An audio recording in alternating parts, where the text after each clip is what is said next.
ciência da memorização. A prof é pós-graduada em neuroeducação. O que significa neuroeducação? Neuroeducação é a maneira como você aprende e como o teu cérebro processa e reprocessa as informações. Eu fiz uma pós-graduação nisso para aprender a falar sobre isso com propriedade, né? Aprender a fazer isso de uma maneira científica mesmo, sem achismos, tá? E é sobre isso que a gente vai falar hoje. Eu conheço muita gente que se queixa de ter uma memória ruim. E eu tenho uma boa notícia para você. Para você que se queixa de ter uma memória ruim, eu tenho uma excelente notícia para você. Memória ruim pode ser solucionada com método bom. A memorização, ela é algo que acontece com o nosso cérebro e que pode ser melhorado quando a gente usa um bom método. Você provavelmente reclama de memorizar, reclama da tua memorização porque você não está aproveitando todo o potencial do teu cérebro. Então, como você está subutilizando a capacidade de memorização do teu cérebro, você acaba achando que você tem uma memória ruim e que isso vai te prejudicar no alcance do teu objetivo, que é ser aprovado em concurso. Ao invés de ficar pensando e repensando se a tua memória é boa, como é que faz para ter boa memória, eu vejo tanta gente que se ilude com esse assunto, que compra remédio sem precisar, compra um monte de suplemento, gasta rios de dinheiro com suplemento. Sabe assim, quando vocês ficam desinformados sobre esse assunto, vocês são passados para trás. Chega uma pessoa dizendo que tem um suplemento ou um medicamento que soluciona o teu problema de memorização e você cai feito um patinho, quando na verdade o que você precisa é de um bom método de estudos. O remédio para tua memorização ruim está num método bom. Eu vou te explicar isso aqui com a Joana. Então, qual é o método que você tem que utilizar para conseguir aprender os estudos, amplificando a tua capacidade cerebral e solucionando o problema de memorização? Vamos lá. Primeiro, você precisa entender que o teu cérebro, para fins de aprendizagem, ele possui duas regiões. Ele possui uma região chamada lobo frontal e ele possui uma região chamada lobo temporal. Essas duas regiões, chamadas lobo frontal e lobo temporal, elas desempenham funções diferentes na nossa aprendizagem e na nossa memorização.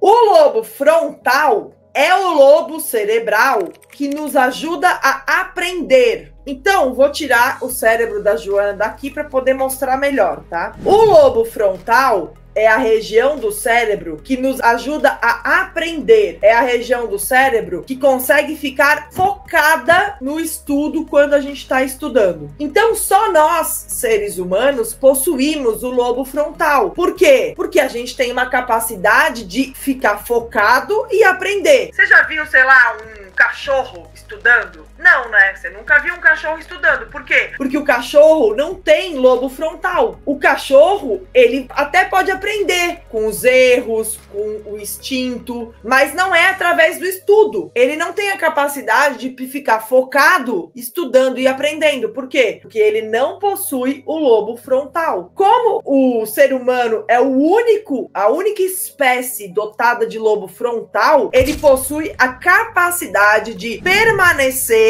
ali de cabecinha baixa, estudando e aprendendo. Qual é a vantagem, portanto, do lobo frontal? Capacidade de aprender. Eu aprendo muito com ele. Qual é a desvantagem do lobo frontal? Ele não possui uma capacidade de memorização. Ele não possui a capacidade de lembrar das coisas no longo prazo. Então é como se ele fosse uma memória RAM do computador. Sabe a memória RAM do computador, que é aquela memória de curto prazo? Você desliga o computador, a memória RAM esquece tudo. Então, o nosso lobo frontal é mais ou menos assim, entendeu? Então, o que que acontece com você? Você acha que você vai lembrar das coisas na prova do concurso estudando da mesma forma como você estudou para a faculdade, né? Como é que você estudava para a faculdade? Como é que você estudava para a prova do colégio? Você não estudava num dia e aí no dia seguinte você ia lá, fazia fazia a prova, tirava 10, lembrava de tudo, e aí no dia seguinte à prova você esquecia de tudo, não lembrava de mais nada. Não é assim que acontecia? Porque a informação, ela não saiu do lobo frontal, ela continuou no lobo frontal, ela continuou na tua memória de curto prazo. Então,